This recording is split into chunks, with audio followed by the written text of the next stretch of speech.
자율주행 택시가 서울 상암동 도심에서 처음으로 운행을 시작했습니다. 서울시는 12월 1일부터 22일까지 6개 대형 온라인 쇼핑몰에서 소상공인 상품을 최대 20% 할인 판매하는 슈퍼 서울위크를 개최한다고 밝혔습니다. 서울시가 디지털 성범죄 피해 실태를 조사한 결과 아동 청소년의 21.3%가 디지털 성범죄에 노출된 경험이 있다고 답했습니다. 서울시가 지방세 체납자의 은닉재산을 제보한 시민들에게 포상금 7천만 원을 지급했다고 밝혔습니다. 전면 등교 이후 일주일간 서울 지역에서 코로나19 학내 확진자 수가 전주 대비 10% 가까이 증가했습니다. 시청자 여러분 안녕하십니까? 신동아 방송 뉴스 이지원입니다. 자율주행 택시가 서울 상암동 도심에서 처음으로 운행을 시작했습니다. 이번 달 말까지 무료 시범 운영을 마친 뒤 내년 1월부터 일반 시민들도 자율주행 택시와 버스를 이용할 수 있게 됩니다. 운행 지역은 마포구 상암동을 시작으로 내년부턴 강남과 여의도 등 서울 전역으로 확대됩니다. 내년 4월에는 청계천 일대의 도심 순환형 버스가 2023년부턴 주로 심야 시간대 장거리 운행을 하는 노선버스가 도입됩니다. 서울시는 시범 운행 기간 동안 충분한 사회적 공감대를 형성하고 앞으로 청소차나 제설차 같은 공공 분야로까지 자율차 운행을 확대하겠다는 계획입니다. 서울시는 12월 1일부터 22일까지 6개 대형 온라인 쇼핑몰에서 소상공인 상품을 최대 20% 할인 판매하는 슈퍼 서울위크를 개최한다고 밝혔습니다. 슈퍼 서울위크는 그동안 예산과 인프라 부족을 이유로 온라인에 진출하지 못했던 서울 소상공인들에게 대형 온라인 쇼핑몰이라는 플랫폼을 연계해주는 사업입니다. 이번 슈퍼 서울위크는 쿠팡과 G마켓, 옥션 위메프 등 6개 온라인몰에서 동시에 진행됩니다. 또 온라인 입점을 원하는 소상공인들은 브랜드 전략 수립과 실무 교육 등도 제공받을 수 있습니다. 한영희 서울시 노동공정 상생정책관은 슈퍼 서울위크는 상품을 저렴하게 구매하는 동시에 소상공인 매출 증대에 도움을 줄 수 있는 상생의 장이라고 말했습니다.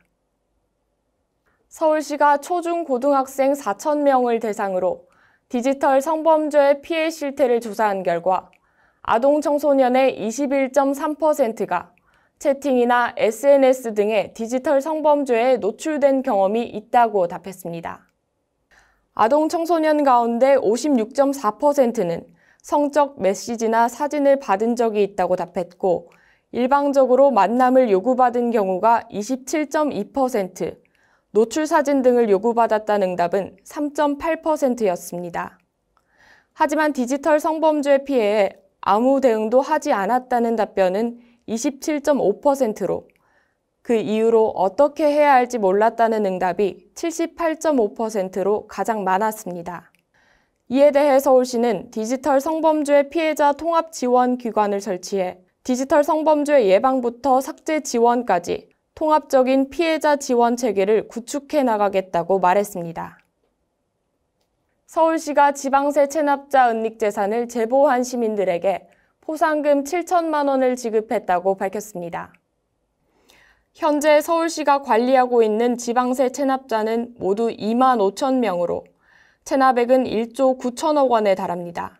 하지만 징수를 담당하고 있는 조사관은 25명에 불과해 조사관 1명이 1,000명씩의 체납자를 담당하고 있습니다. 이에 서울시는 2014년부터 체납자 은닉재산 신고센터를 운영하며 시민들이 제보를 통해 체납액 징수에 기여하면 최소 1천만 원 이상의 체납액 징수 시 징수액의 5에서 15%를 포상금으로 지급하고 있습니다. 지금까지 접수된 76건의 신고 가운데 10건의 신고에 대해 12억 원의 체납액을 징수하고 신고한 시민들에게 포상금을 지급했습니다. 전면 등교 이후 일주일간 서울 지역에서 코로나19 학내 확진자 수가 전주 대비 10% 가까이 증가했습니다. 하지만 교내 감염 확진자 수는 감소한 것으로 집계됐습니다. 서울시교육청은 30일 코로나19 상황 정례 브리핑에서 전면 등교가 재개된 지난 22일부터 28일까지 서울 유초중고 학생 코로나 확진자가 1,090명으로 집계됐다고 밝혔습니다.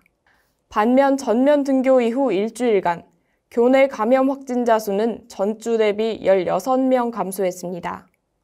시교육청은 학내 방역 강화를 위해 퇴직보건교사 20명으로 구성된 코로나19 대응 역학조사 지원팀을 운영하고 연말까지 교육지원청별 자체 점검반을 편성해 학생들이 이용하는 학교 밖 시설의 방역 상황을 집중 점검하기로 했습니다. 이상으로 뉴스를 마치겠습니다. 시청해주신 여러분 고맙습니다.